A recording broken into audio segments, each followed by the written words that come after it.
All right. Take it Awesome. away, Julie.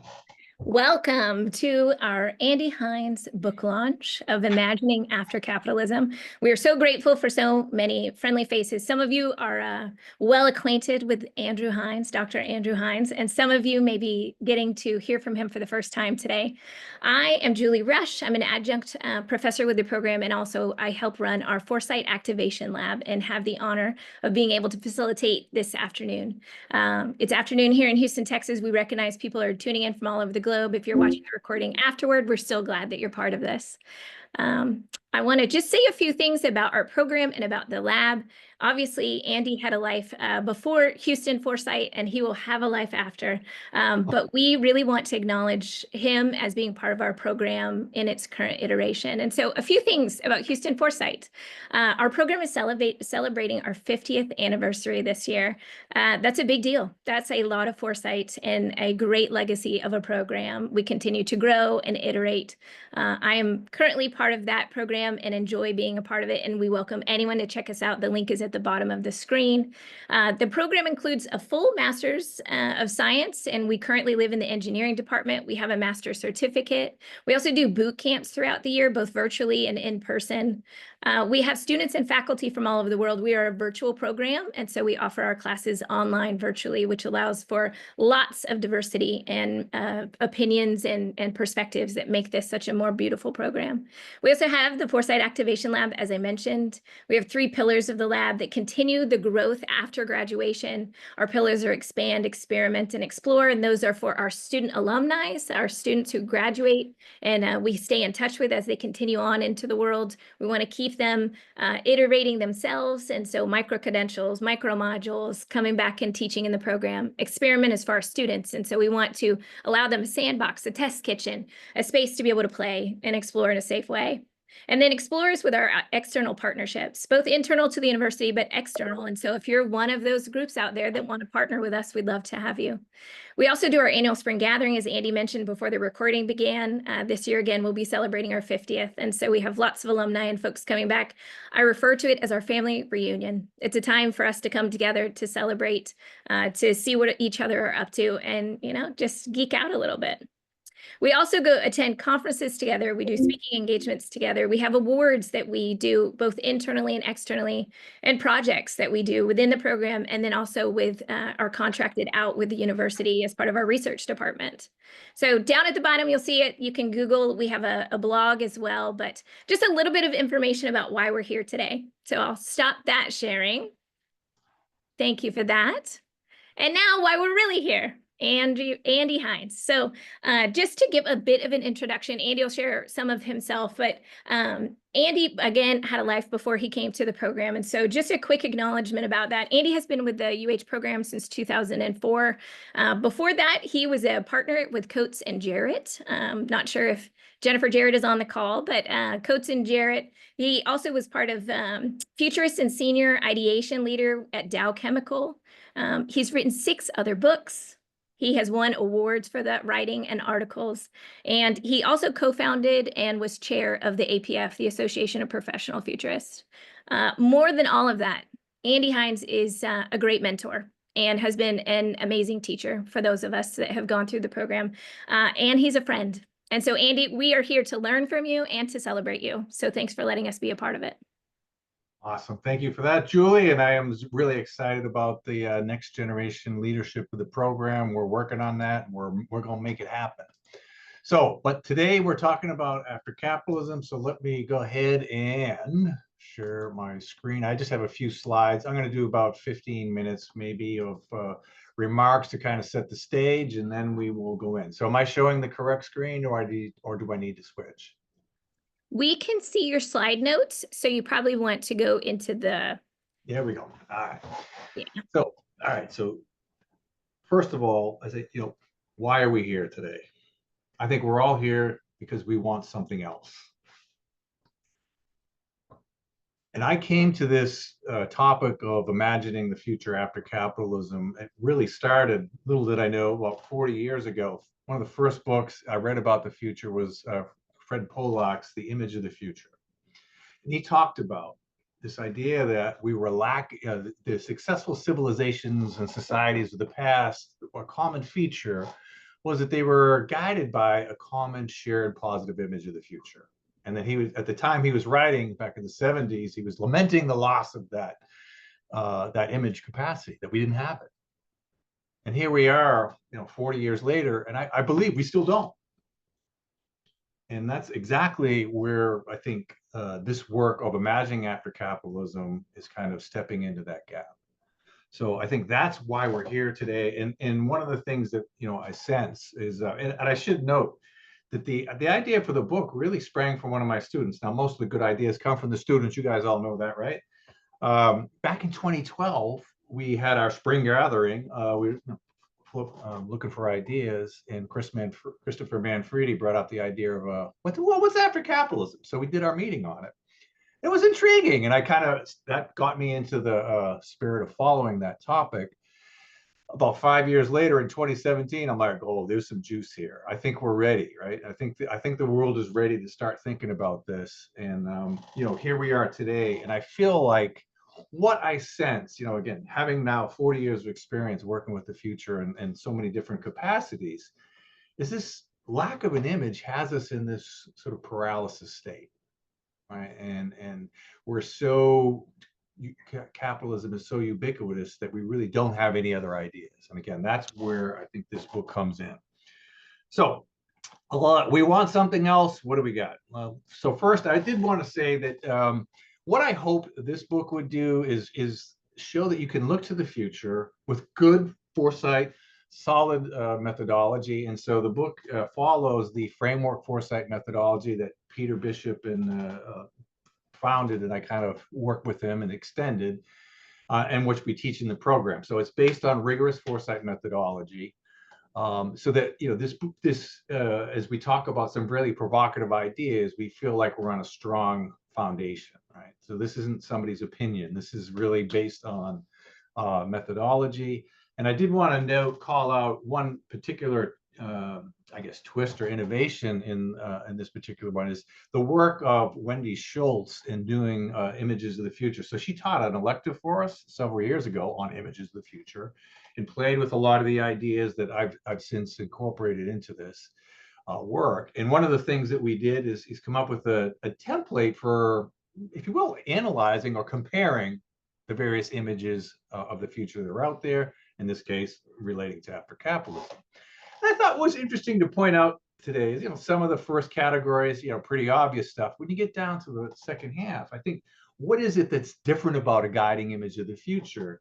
It's this idea of, you see that sort of emotional, aesthetic, spiritual connection. And really, one of the ways we put it is guiding images got to appeal to the heart, right? They've got to appeal to the heart. So much of our work is analysis appealing to the head. We have to do that work here, but we also, I think, a successful guiding image has that appeal to the heart. So, but the standard foresight work says, we've got to grind through and come up with what are those drivers of change. And I don't think there'll be any major surprises on this list here. I did want to say that overall, not exclusively, but overall, these drivers are pointing in a direction that is not favorable to capitalism. Now, some of them are. there are some, but overall, when we forecast them out, we see, there's a lot of things working against the current neoliberal capitalist system. Now, one of the drivers that might look a little different is the last one, the ineffective left, and I really couldn't come up with a clever way to put that. But I did want to put on the table, one of the things I found, there were a lot of interesting, I would just call them micro ideas from the left, and allowing that sort of horrible generalization. And they tended to be very, if you will, to be blunt, a little politically correct and small scale, and like they had to check all the boxes. And you could, to me, the ineffective part was these were kind of nice ideas, but they were just so far removed from the, if you will, the grim reality of the moment. Now today, this very moment, we can see that grim reality. As I was doing this research, I'm going, these things they're just so, they seem so out of touch with where the world is maybe it's in line with where it's going, but where it is. So there's a gap, and I think that's one of the things that we futurists have to do to be successful is we got to translate. Yes, this may be the ideal of where we want to go, but how do we get there? And how do we help people see how we get there? So that translation piece, I think, is one of the gaps that I hope this work can also step into. So after we do our drivers of change, one of the things we do as futurists is we tell the stories of what those drivers, what our data, what our research says, right? And so I wanted to introduce this notion. Many of you, of course, most of you will be familiar with the Three Horizons model, which incidentally, our publisher who's here today, Triarchy Press, published a book by Bill Sharp on the Three Horizons model. And I had that book. And when I was looking around for a publisher, because we just love the Three Horizons model at Houston Foresight. It has been a game changer in that it's one of those translation tools. It helps, it's just lovely because it's a framework that people can kind of pick up pretty fast.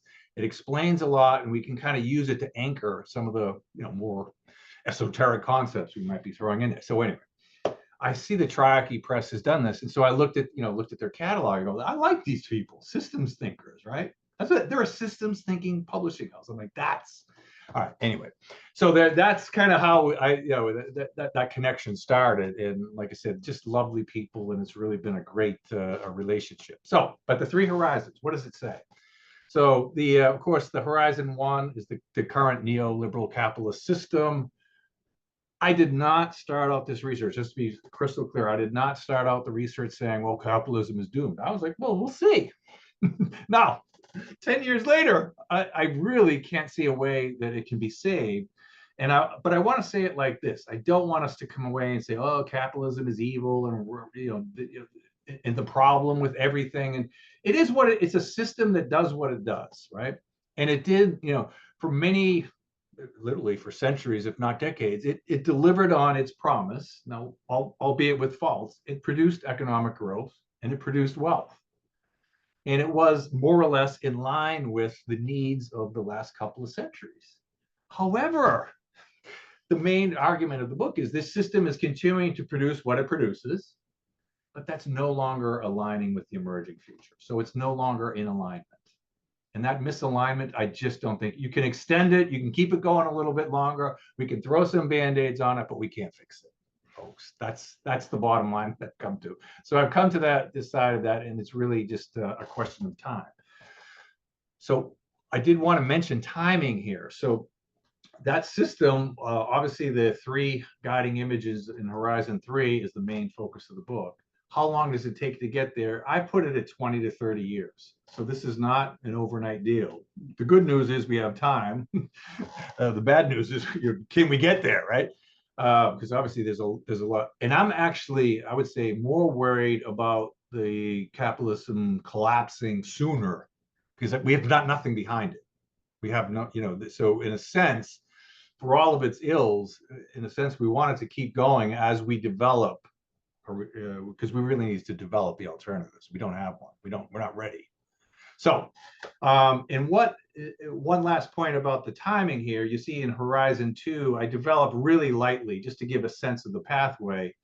We found from other research that, we don't typically go from one system immediately to a new one. There's a transition period.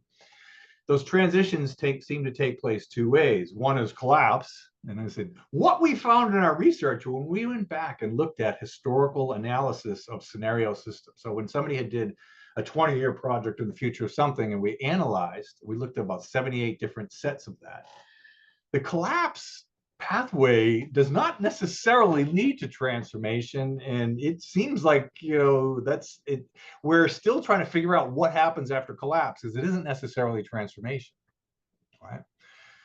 So the systems that did transform from that Horizon 1 to Horizon 3, the more common pathway was this, what we call the new equilibrium loop, where there's change. It's kind of an advanced retreat. We start to change, we chicken out. We start to change again, and it's a kind of a gradual looping process that eventually gets us to that Horizon 3. So that seems to be the more common pathway. That gradual 20, 30-year timeline seems to be quite both plausible and I think probably the best bet for us. So a couple of more slides before I turn it over to our panel. So of course, the three images. Where did they come from? They emerged. So again, I did not come into this work. Not only did I not come in saying capitalism is doomed, I said, well, let's just see what could, what have others said. And you'll see in the book, there's, I don't know, 500 references. And I reference about 100 books that I looked at in some detail for people who had talked about pieces of the future after capitalism, not necessarily the whole. I mean, there were some people that have, and there's some really wonderful work of folks who have talked about the world after capitalism, but mostly it's little pieces here and there. And I will say, I didn't look at every single book written about the long-term future. I did try to look at those that had a connection to, economics and capitalism. So it is definitely an economic-centric view of the future. Okay, but this is a work of synthesis, right? So these are what I tried to do is hopefully creatively put together the ideas of folks that are saying, what might that future look like? And they clustered into these three. So the circular commons, as you probably have guessed, is the environmentally centric cluster of ideas. The tech-led abundance, pretty self-explanatory. The non-workers paradise is kind of a combination of a social and politically driven set of ideas. And what I find in the work is while they each have their own rather detailed treatment, in terms of circular commons, really the big question that came to me is, I think that we will be confronting and are confronting now is, what is the role of degrowth in our future? And when I first saw that the degrowth movement ideas 10, 15 years ago, I was like, wow, this is kind of a crazy movement, right? Fringy. And that's where the new ideas start. They start on the edge, right? And they start working their way towards the mainstream. And I'm just in this period of research, I've seen degrowth is now, sneaking on the agenda, right? We're starting to talk about it. Now, I wanted to be really just to be sensitive here. Obviously, we're talking about degrowth for the late stage advanced capitalist economies, not for some of the places in the global south, for instance, that are still on the upward trajectory. So it's not degrowth for everybody. It's talking about, if you will, those affluent late stage capitalist economies. But I think that is a question we're going to really have to grapple with in this particular image. Tech-led abundance, obviously technology, savior or or not, right?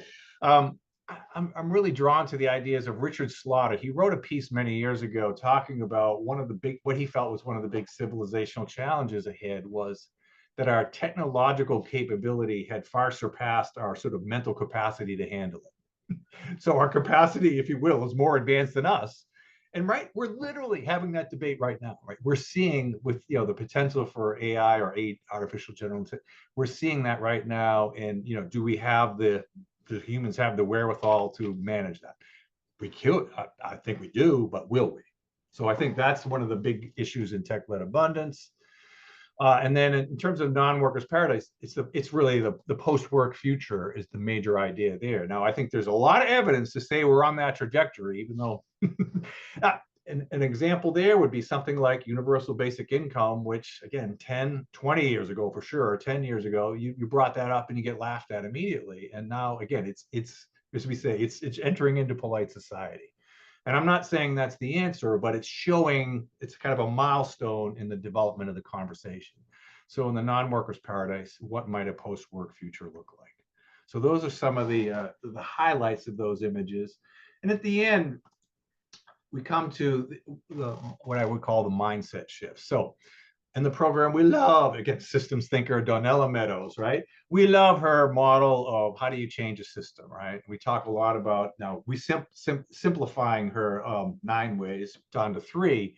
We talk about you influence the numbers of the metrics. Number 2, you influence the rules of the system. And number 3, you influence the paradigm of the system. And each one of those is more effective, but harder to do. So ultimately, it is the paradigm, right? The paradigm that has to change. And that's why I say this is a 20 or 30-year game. I just don't see that you can't, changing a paradigm on a dime just doesn't happen, right? So it's a longer term game. Okay, so in the spirit of that, what are the kinds of shifts that we should be seeing if we are in fact on that sort of paradigm shift trajectory? And you can see most of them. I just wanted to spend just a little bit of time on number one about value shifts. Now that's another one of those near and dear to my heart topics. I've been tracking it for a long time. There's really good data coming out of the World Value Survey, or at least data. I shouldn't say, well, I'll leave it at that. Showing that there are long-term value shifts going on. And to me, I want to leave this kind of introductory thing on this kind of note of hope, because what I am really excited about when I think about the long-term future is we do see a shift in values. And when I mentioned that capitalism is not aligning well with the emerging future, that's probably number one right there, that the values of capital, or the types of values that support capitalism, are no longer aligned with what the emerging future values are saying, right? So I think we're seeing this disconnect. Now, one of the reasons, but we know from measuring 50 years of values change, it's really slow. It tends to be really slow, right? However, one of the more promising developments is this idea that the emerging type, now it's 2, 3, 5% of the population that hold these views of what we call these integral values. And the main idea of integral values is there is no one right way. And if you go back and look at, well, let's just look at where we are today. We have what one might say are progressive values, but those progressive values are often being held in a rigid, kind of clubbish way to say, these are the best ways. We should all be progressive, right? So each values type says, if only everyone else were my way, we'd all be. And we're just in this kind of spot where there's no give and take. And the beauty, the hope of the shift towards integral, which seems to be the next wave, is look, that's, there's not a right way, there's multiple right ways. And that, for you future minded folks on this call, this makes a whole lot of sense. It's like alternative futures thinking becomes increasingly the normal, if you will, the normal way of thinking. So to me, that's the great hope ahead. You can see it coming. That's both the beauty and the curse of being the futurist, right? You can see it coming, but boy, it seems like it takes forever. So with that, let me thank you for your attention, and we'll shift it back to Julie and our panel discussion. Thank you, Andy. So Andy's, something I like to say about Andy and his writing, especially when we do projects or one of his other books, is Andy shows his work. And if you remember in school, you had to show your work. And this book is Andy showing his work, 10 years worth of work. And so, what we did is we reached out to, as we mentioned, partnerships. We have a partnership with the Association of Professional Futurists, and they have a magazine that they put out. And we have their editor here on the call with us this afternoon. And he reached out to some folks and said, might you read this book and give us a review? And so that will be coming out shortly. And so today we've invited those panelists to the call. Lavon Leong is based in Hawaii, and although I think she may still be on the call, there's quite a few of you here today. Lavon's not going to participate, but was a great voice in helping in the panel. We have Abdul, he's right next to me, I believe. And so Abdul, if you'd like to unmute, he'll be one of our panelists this afternoon. Abdul is based in Saudi Arabia and is joining us in the evening. Thanks for being here, Abdul. Hausen is also on the call. Hausen, if you'd like to unmute, Hausen is based in California and is also an alumni of our program. And then also we have Stephen, who is based in Minnesota and who will be joining us as well. And so we've asked these three to come on today and just chat with us a little bit about their reading of the book. We've prepared a couple of questions ahead of time, but I know they'll want to share. First, I'd just like to start with the first half of the book is really Andy's research and the data. It can feel like you get a full master's just by reading the book because it is a lot of futures density. And I also think that Andy has an approachable way of writing that leaves the reader feeling like they can go on this journey and aren't feeling overwhelmed by academic language or research. And so the first question that I put to our panel is, in the first half of the book, what was some of the most surprising data in Andy's kind of argument or preparation to give you these images? To the panel, what was some of that data that was surprising or maybe even shocking to you in his research? Any three of you can chat. I've got a pretty basic one, so maybe it makes sense to start off. Um, I think like I think reading the book led me to this question of like how being born into capitalism shaped my understanding of the human condition. And I think that's important because it shapes how we show up every day, right? And so the data that really impacted me was, well, it'll be a little bit, but for context, Andy uses systems thinking to say that capitalism isn't inevitable, but a system that arose at a point in time under certain conditions, right? So it hasn't always been this way. And I think his use of macro history proves that. I think it's probably the stuff that's like really, really out there. I don't know how he found that, but it proves it. So it goes all the way back to like 1350, 1500s of the closure of the European commons. And the problem then was that the servants are now masters and masters are now servants, right? And so they're like, oh, what if we just start making everything that were commons private? And they call that enclosure. And so it goes on to say that if we trace the origins of any piece of property through a succession of legitimate transfers, eventually we get to one who first simply took it, right? They separated it from the realm of ours to someone else's, God's, whatever, right? And that continues to this day, right? They say in the research, it says privatization, commodification of our shared wealth is one of the greatest scandals of our time. So I think for me that I see that in the day-to-day life now. It changed how I see the world, from nature to real estate, hobbies to side hustles, even public beaches to privately owned. So I think these universal stories about humanity, like self-interest, growth, value defined by scarcity, they're not wired into our DNA, despite being born into the system, might have me believe. They're just so old, it's hard to tell the difference. And I think that was the data point that said, okay, like it hasn't always been this way. It's not inevitable. And if that's true, then we have agency to shape new futures characterized by new values laid out in the second half of the book. So. Awesome. Thank you, Hausen. A great synopsis. Thanks for that. Abdul, what about you? Yeah, building on what Hausen was saying, capitalism is a social construct, like the book says, and viewing it through a neutral lens can give us much more objectivity into what we can do and what we can imagine.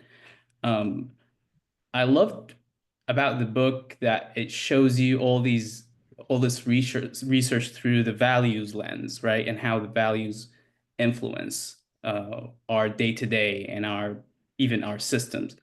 And one fact that really like stood out for me was the implication of inequality, and how, you know, sometimes even the perception of inequality can be more influential than just feeling the inequality in your real life. Like a lot of people who are living normal lives will be influenced by inequality as a whole. You know, we don't feel like the system is serving everyone the same, and that is always like built as a built-in feature in capitalism, is also the seed to its demise, right? Because it's based on scarcity, and having that mindset of scarcity will keep you in that mindset of inequality. We have to be unequal for the system to work. So that's my 2 cents. Yeah, the values lens helped me a lot through the book, and it really did change my mind about a lot of things. Perfect. Thank you. And Stephen, as the editor for Compass Magazine, you also got to sit in on all of this. So what about you? Any thoughts on the first half of the book? Sure. First off, I want to thank Hausen and Abdul and Levon for taking on reading this book. And I really benefited from reading your article and kind of stewing over your thoughts. And I'd like to also thank Andy for writing this book because, you know, I don't know about the rest of you, but I think going to what Hausen, the way you started off your comments, you know, I've been kind of living and breathing in this kind of think of it like a fish in an ocean. I had no idea of what would be possible, and I think what Andy, you've done so well in this book is you've outlined that there are these alternative images of after capitalism that even I was struggling to figure out what would they be. And part of that is related to, my images, often dystopian images of life after capitalism, portrayed like in the book Snow Crash or Ready Player One, right? And you just think, oh, what will survive? And yet you still see the changes happening drip by drip in our system. Things are breaking down here and there. It's not going to be even. I also wanted to point out that if you haven't read the book, the way I read books is I look for all the little golden nuggets. And this book is chock full of golden nuggets. They're all over the place.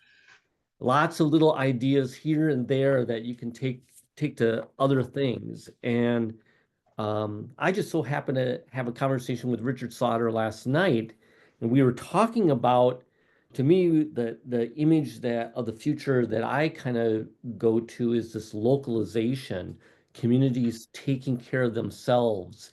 And you see this happening in the energy sector. In fact, this is what Richard and I were talking about last night, where local communities are starting to take care of their own energy needs, building their own solar power facilities, putting solar power on homes, putting the batteries, the battery storage on homes to sell back the electricity back to the power company, back to the grid, right? And I think that is something where it's not only an image of what could be, but it also gets to agency. What can we actually do? What can I actually do to affect a future economic reality? And that to me, I can have some control by participating in that. And one of the things Andy mentions on page 216, the concept of ESOPs.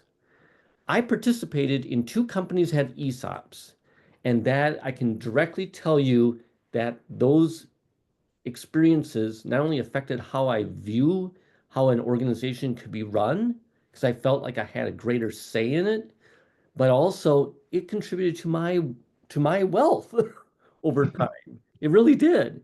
I mean, I would not be where I am today if it were not for ESOPs and for somebody who had the wisdom to say, let's share the profits with our employees and get them engaged in the process.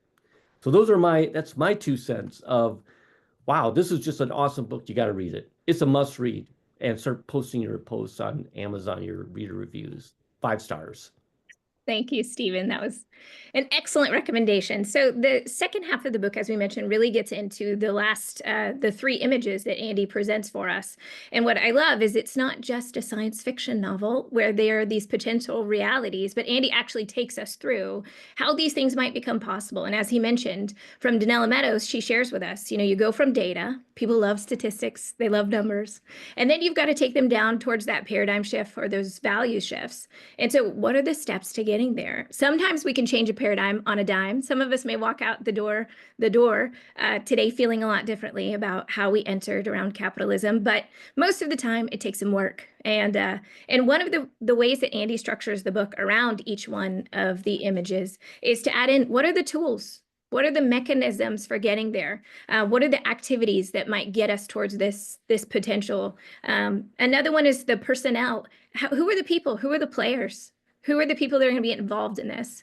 Some of it is leadership. What are the roles of leaders in this future? And then my favorite one is what's the high level pathway? I teach Foresight to middle schoolers. So in the US, that's 10 to 13-year-olds.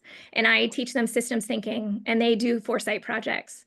And so they do things like the future of fashion design and the future of soccer. And they do these projects and they deal with implications and they're wrestling with all of this. And so I get to take books like this and say, how am I going to help my students, my own child in that age realm, say, how are we going to get there? I may not see it in my lifetime. We may not see it, those of us on the call, but we are raising up generations that are getting there. And so the second question that I asked our panel, and then we'll move to your questions. So I hope that you have them ready to go for Andy or the group. From the three images, fellas, which one of these is the most preferable for you, for what you believe, what you might want, that you might lead towards? And what's an action step that you read about in the book or you feel like could help us get there? Housen, you want to start again? Yeah. It's so hard to choose just one. But I think what I found like really I would like is probably circular commons, which addresses the systemic issue of carrying capacity and climate change from capitalism, and it basically brings circular principles to all the other areas of society. And I thought the idea of like private property to commons as like a really compelling shift, that not only like we don't need to scale that, but we can crystallize it in smaller areas, the local, hyperlocal areas. So I thought that was really compelling. So in terms of like action, I don't know if it's necessarily from the book, but I do think that from the book, we know where we want to go, right? Like the first half of what I said, you could get that from a lot of other books, but this second half, I think the strong case, that's what it adds, right? Is where do we want to go? And if we know where we want to go, then all we have to do now is take the right next step to affect the evolutionary potential of the present. So for me, that looks like one, reading the book, and then starting conversations that allow people to create their place in these futures with dignity, right? And I think the research backs that up really easily because it's really accessible and understandable that those conversations become much easier to do, lower energy cost, if you will. And not only will that conversation refine your thinking and create ripples, it can transform the system, right? There's this quote I've been working with recently where it's like, when a complex system is far from equilibrium, small islands of coherence in a sea of chaos have the capacity to shift the entire system to a higher order, right? And so I think that's what those ripples are. It's like making sense of how we can plausibly transition to after capitalism. So all you gotta do is talk, right? Just create stories that spread like wildfire. That's great, Housen. You can see why we loved Housen as a student in the program and now an alum. Great energy. Abdul, same for you. Which one was your preference? It's really tough because the three images are very synergistic. You can see them all happening all at once. So it's really hard to pick one. But if I had to pick one, it would be the non-workers paradise because it's the most playful. And I think the idea of non-workers paradise can be misunderstood at first because it doesn't mean that you are not working. It's just the idea of work being your sole vehicle for survival is out of the window, out of the way. So we get rid of that. And it really happens through a shift in our consciousness because we don't really have to be in survival mode all the time. So you get rid of all that apathetic attitudes towards work, and you start thinking about your time as, something to bring or pay back society, or bring value to your own life, or you just play and learn, right? And I think that if there was one action that this scenario or this image requires is a mind shift. You have to change your mind about what work is. And this really reminds me of one assignment I submitted once to Andy, and I kind of wrote down that, oh, this was fun. I never thought that school could be fun. And he was like, work should be fun. And it really changed my mind about a lot of things. So yeah, that's my favorite. Thank you, Abdul. Stephen, did you have a preference out of the three? I think I need to be the Charlie Brown here and say that I really want to choose the best of all three. And I can really feel that that's kind of going to happen anyway, that it's not going to go one way or the other, that it will pick things will happen in each of them, right? I do see tech abundance, for example, and how that could really reshape our economy. But I think there are limits to that too, right?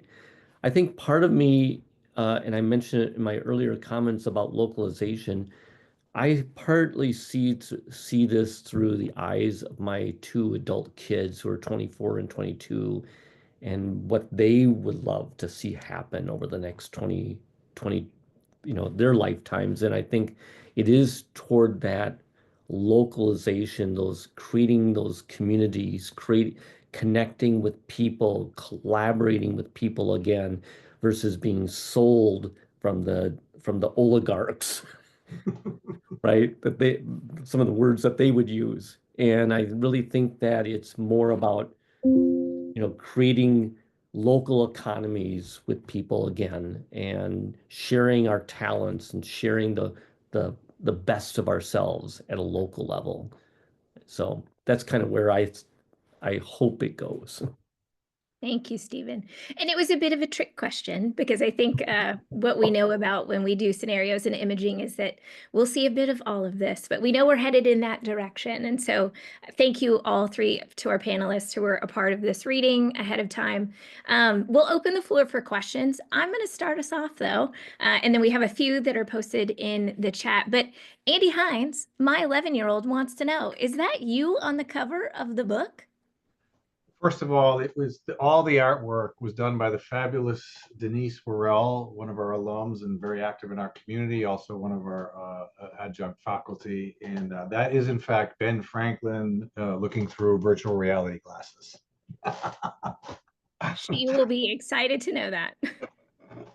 Okay, so in the chat, Shepo put kind of a lengthy question. Andy, I'm not sure if you had a chance to read it yet, but what political, economic, or political theorists really influenced your work if you had to pick one or two? Yeah, all of the above. I think it was a lot. There were definitely a lot. I would say this. So there is definitely some theory in the book, but I definitely lean towards more of like if you will, the action plan, so to speak, and those who, how do we, if you will, build this thing, right? So it's probably a little less theoretical than you might suspect from an academic, and that was by design. And it was really saying like, if for people that have laid out, if you will, tangible pieces or components of an image, what did they say?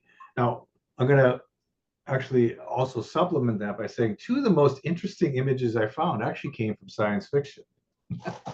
And one was Cory Doctorow's Walkaway, where he basically talked about the emergence of an alternative system where people basically check out from the existing system and build a new one alongside it.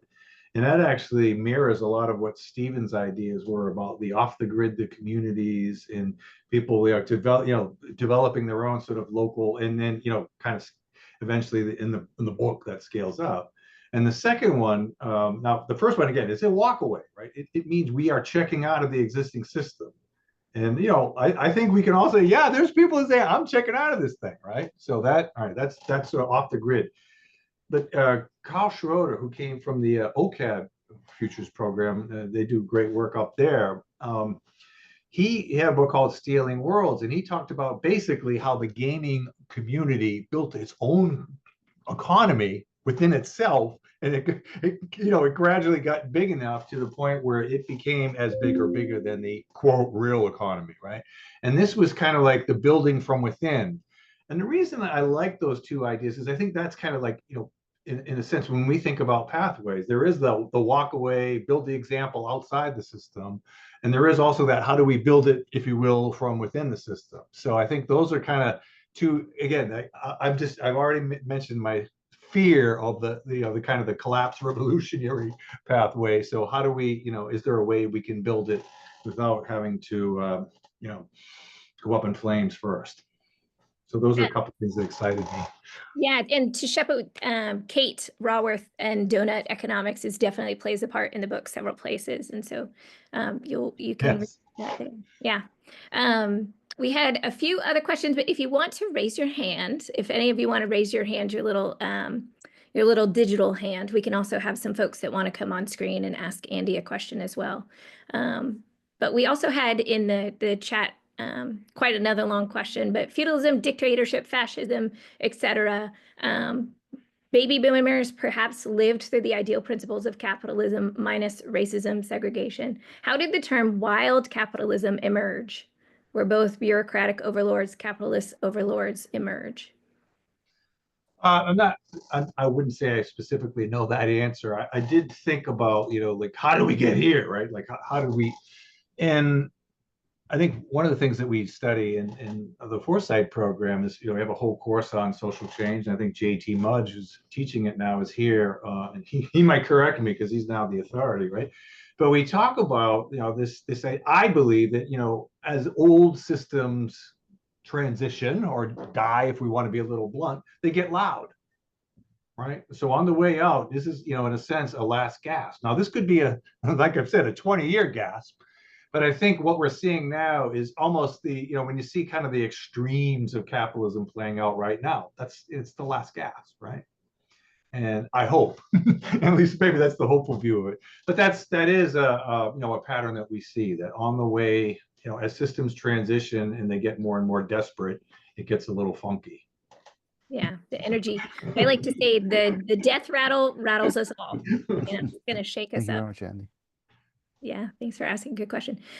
Kristen put, it jumped. How power plays and resources flow feels key. Which visions of the future are most at risk of being managed out of existence? And what might we do about that? Well, I think the one I'm most afraid of, I mean, certainly, the failure to deal with, so in the circular commons, we talk about, climate and carrying capacity. They kind of lump those together as, those are, if you will, existential challenges. So failure to deal with those, big problem. I think the one, however, that probably scares me the most is the tech-led abundance. Because I think that is also the one that's the most compatible with capitalism, right? In a sense, like you could imagine how that could kind of morph into that space where, it's again, celebrating the entrepreneurial innovators who, accumulate huge amounts of wealth. So like it has a great deal of compatibility with the existing system. Now, the visionary view of that says we use that abundance, if you will, and as Stephen said at the end, it could be a fundamental enabler of certainly the non-workers paradise, but also the circular commons. So properly managed tech-led abundance enables after capitalism. But there is definitely a future out there where it keeps it going. And I guess that's probably the one that I'm the most fearful about. Any other questions there's many of you on, and I know you have questions about this. So anybody want to raise their digital hand? Or just unmute and jump in. All right, Courtney, come on. All right, well, hi, and hi, Halson, my old friend. Thank you for posting this on LinkedIn so I could join the group. I'm looking forward to reading this book, but I'm imagining if I had tried to write it, I would have probably found myself leaning into something way more dystopic than what it looks like you're presenting. So I'm kind of curious how you arrived at these three most likely futures and why they seem so hopeful. Yes, well, it's a target. So in a sense, I said, we've got plenty of visions of dystopia. Don't need any more of those. That ground is well covered. So I do brief mentions of it in the text just to, to be honest, like, hey, this, and I literally do mirror images of each of the three positive ones, saying, here's how it could go negative, right? So there, that's, and frankly, if we were betting people, that we might say right now that those are more likely. So there's, by no means do I mean to say that these three positive images are the most likely. In effect, we're trying to get them into the conversation. So I deliberately set out to find the positive images. So it is definitely biased towards that because, again, that's where the gap is. That's what's missing. And again, that's circling back to Pollock, as we said, they've been missing for 50 years. And so that's your observation was astute, spot on. I rigged the deck, but I did it on purpose. I think you do a great job in the book of covering implications. That's one of the most beautiful part of Foresight, is to say every decision we make can have both positive and negative implications, and it depends on where you sit and how something impacts you. So I think that's, that's part of it. This isn't pie in the sky. There are some implications here. Mark, I saw that you raised your hand and unmuted. Got a Yeah, question? absolutely. I just wanted to follow up on that, on Courtney's question, because I've had the same thing over the last 2 or 3 months as I've watched your post, thinking it's a very positive outlook. And first, I appreciate your viewpoint on it. And I'll tell you, I do leverage the Hines methodology and teach Foresight up here at the University of Minnesota and University of Wisconsin. And one of the things I tell the students is the future's agnostic, right? We're just trying to figure out what's likely. But then what you do with that is up to you. And like, you want to create the future you want, all right, well, then you have to have these viewpoints around which way it can go. And that's the thing I appreciate about the way you've laid that out, is you've given us a path to some futures that we might want to aspire to. And now it's up to everybody to make sure that happens. And it's also a little bit of hope too. I hadn't thought about the death rattle and kind of the wild oscillations at the end. And for many of us, that's really scary. So it's reassuring to think about it from that context too. So no question there, just an observation and a thank you for the great work too. Thank you. Well, it brings me back to Housen's point about agency, right? And so one of the benefits of hanging around in the futures field for 40 years is you get to see these kinds of long-term swings and witness them. And I would say for the first 30 years of my career, generally people and clients or organizations were mostly positive about the future. And somewhere about 10 years ago, it started to turn. And the last 5 years, it's just, I mean, it feels like if it's not, it's fear. And there's just this, again, a lack of agency, just a kind of like, what is going on? And I don't know what to do. And I don't know where to look, and I don't, so I think that's kind of the gap that I think we all in this call need to step into and say, how do we bring some hope back into this? Because it's just this kind of paralysis almost. That's the word I'm looking for. I feel like we're in a state of paralysis, and we've got to, balance the scales. We're going to pour some positive images into to balance the scales a bit. So absolutely agree with that. Yeah, I'll kind of combine two questions in the chat. Mina asks, a lot of other books might rely so much on the individual, and that puts a lot of pressure. In your research, did you agree on that the individual has to bring about the change? And then we had another question about, in your imagining, did you feel or did you believe that we are on the edge of a possible third world war, and how that might affect capitalism? So maybe a question about the individual, and then also where we're headed. No doubt that we are on the brink. I would say that's certainly a plausible future. We talk, as futurists, we always entertain that, in again, like I would say 10 or so years ago, it was a little bit harder to inject that negative news in there. Now it's what we've seen in the way that we analyze the future. We start with what we call the present system when we extrapolate it forward, right? And we're seeing that more and more of the systems or domains or topics that we're looking at are on this collapse trajectory, right? And you feel it. So I mean, this is now it's a lot easier to kind of put that on the table. Could it go really bad? Sure, no doubt. In terms of the individual, so in the book, like, and Julie, you mentioned it, there's examples, and there are lots, folks. There are lots and lots and lots. They're all small, right? That's the problem, right? They're all little tiny examples, but they're all over the place. They're everywhere. When do they hit scale, right? But so there is but you see at that sort of individual level. Yeah, I mean, is that going to be enough? Well, no, right? We're going to have to, kind of, if you will, scale that, network that up, so to speak.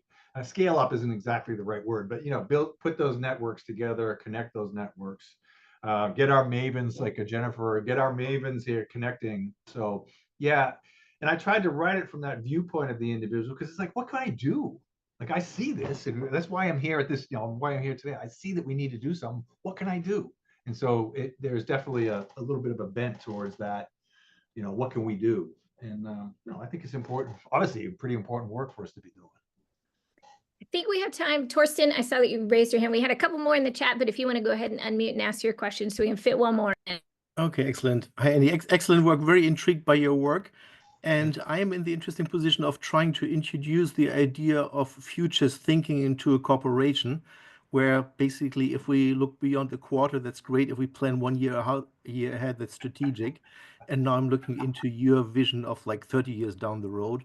And I would love to have your insight. What do you suggest I could do of bringing your 30-year vision into what should we do as a corporation to adjust to the proposed future that you envision for us? And I kind of understand many of the ideas that you have, but what do I do with my futures thinking in a corporation, right, to monitor how are we trending against what you're suggesting, and what can we do as a corporation to adjust to the changing world? Absolutely. That's a great question. So I would, for the sake of your own survival, year one, you're going to keep those 30-year futures in the background. Year one, you're building the foundation really. And that's a lot of the work we do is building, sensing where our clients are at. How do we meet them where they're at, and how do we take them on the journey? And we don't want to take them into the 30-year journey too soon. So I think that's probably the short answer. Know that, that's where you want to go and look for those opportunities, but really kind of building that capacity. And, because if you bring it in and you shock people too soon, they just check out. So I think that's the patience, build towards it, but take care. Don't do it too soon. About that. Good, thank you. Thank you, Andy. We have a couple of things in the chat. We linked to Andy's blog where he has been doing more writing. You can find him on Twitter and on some social media platforms. We also have Triarchy Press, who is present with us on the call, the publisher. And so a big thank you to helping us host this afternoon and partnering with us at the University of Houston. We also want to make sure that you know where to find the book. It is now out. It is now released. And so we have a couple of different places. Andy, anywhere in particular that they should try to seek this book out? Well, certainly it's always nice to go to the home of the publisher, right? Since they were good enough to, and again, I can't say enough how much I loved working with them. So that's probably number one. Then it's pretty much everywhere, and so I would say wherever it's convenient. Julie, I do know that Ruby was going to say a few things on behalf of Triarchy to close us out today. So I did. Perfect. Yeah. I'm going to put the Triarchy Press link in the chat, and so you can go click on it there, but certainly feel like you can reach out, and then we'll let Triarchy close us out. Thank you for all being here this afternoon. Hi, I'm Ruby from Triarchy Press. I hope you can hear me. I've been the publicist. I've been working with Andy to help set this up, which has been really fun, and I've loved doing it. I just wanted to say that I mean, a lot of what's been spoken about is in just us having more agency and connection to the future, and that kind of getting rid of some dystopian feelings. And I do definitely think since reading the book, as cheesy as it sounds, it has actually helped me see like in everyday life, like little things like the postmodern values and like circular commons and stuff, like those images like actually do, once you've like know about them, really appear to you, just like in the news and like kind of small like grassroots news and everything. I think it is really encouraging to focus on that part of the future instead of this dystopian thing, which even in like non-fiction media is its own genre. Like it's the biggest thing that we think about in terms of the future until you look at this is dystopia. So I think it's really important to look at things like Andy's ideas instead. Yeah, so I hope you've all enjoyed the talk, and we've got some more, well, Andy's got some more upcoming events which we're going to post on our Triarchy accounts as well as I'm sure on his own. So just make sure to keep an eye on Triarchy Press. But yeah, I hope you've all enjoyed the talk. Thank you, Ruby. And I know we recorded today, and so if some of you had trouble or maybe you only came in for part of it, Andy, where will we be able to see the recording?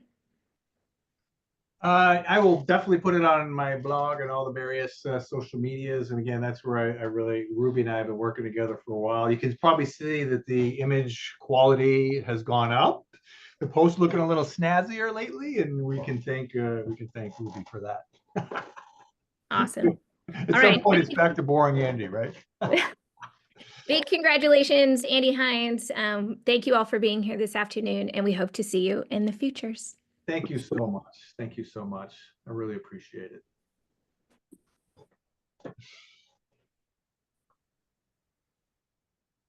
Andy, you want to pause your recording or stop your recording?